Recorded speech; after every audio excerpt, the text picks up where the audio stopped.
Watercress and spinach soup, incredibly healthy, packed with iron, vitamin C, and more importantly, straightforward, easy to do, uncomplicated. And the secret behind this, you can have it hot or cold. Okay, first I'll slice the onions. Now it's important when we slice the potatoes, slice them nice and thin, so they cook quickly. Yeah. So as we're not cooking the watercress or spinach too long. Yeah, and these things are perfect for it. These mandolins, absolutely fine. You can get them in most places. Yeah. So stop boiling, absolutely crucial, and it speeds up the process 10 times quicker. Touch of olive oil. We don't use butter, otherwise it's liable to burn the onion, and it starts to sort of have a nut brown flavour, which destroys the strength of the watercress. Onions in, just chopped. Potatoes are sliced. So basically, rinse the potatoes through water. That gets rid of some of the starch. Therefore, it doesn't become too sort of gloopy and like a glue texture. You want the soup flowing naturally. You want it sort of just coating the back of your spoon. And more importantly, you don't want it looking slightly sloppy. Yeah? Okay, onions sweated off, no colour. Lightly seasoned, bit of salt and pepper. I first saw this dish in Gavroche. There was no onions. They used these really nice, bright, vibrant banana shallots. I love it. Absolutely amazing. Right, potatoes in. Sliced nice and thinly.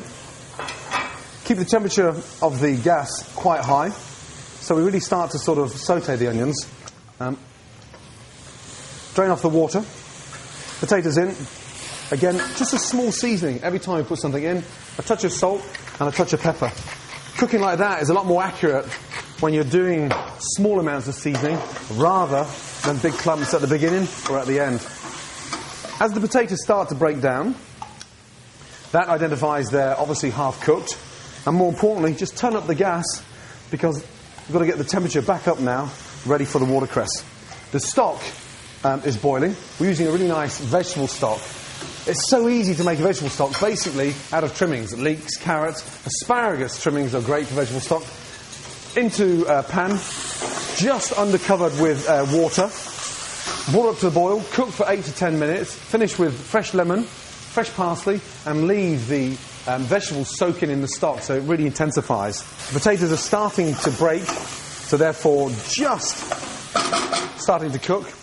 Watercress, it looks a lot, but the minute it hits the heat it disintegrates. But the secret here is to get the watercress in quickly and make sure that we don't overcook watercress. Sounds slightly stupid, but overcooking it makes it go grey, slightly insipid.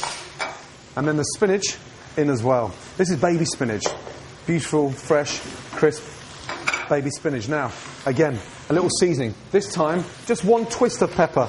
Watercress, in general, is quite peppery, so just watch how quick that breaks down. It sort of disintegrates the minute it hits that hot potato and onion. Once it's started to wilt down, you bring your boiling stock and you pour the stock over the spinach and the watercress. So we're keeping the whole pan nice and hot. Everything's boiling, nothing's cooling down, and therefore we keep that colour on the soup. And this is where it gets really exciting. You bring it up to the boil, the potatoes are half cooked. You may think by looking at it there's not enough water in there, but trust me, by the time we blend it, we're going to squeeze all the stock back out of the watercress. Turn down the heat, and this is where we correct the seasoning.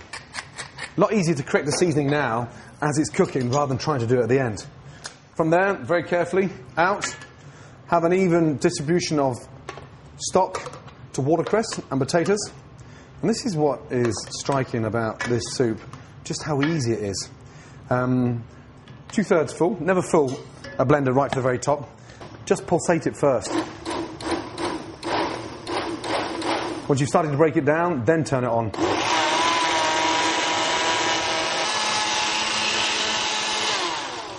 Now, really important, before we take it out of the blender, again, finally, we're just going to really just correct the seasoning.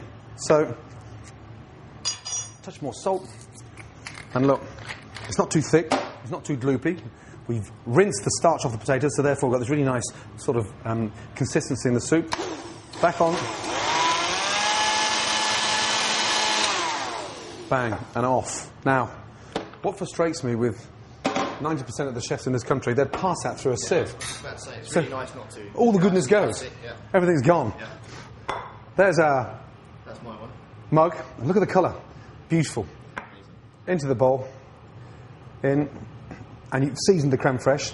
with salt, pepper, a little bit of tarragon in there, or a little bit of parsley. Nice hot spoon, creme fraiche, and just sit that on top, and bang, very, very quickly. Stunning watercress and spinach soup, fit for a king. Lovely.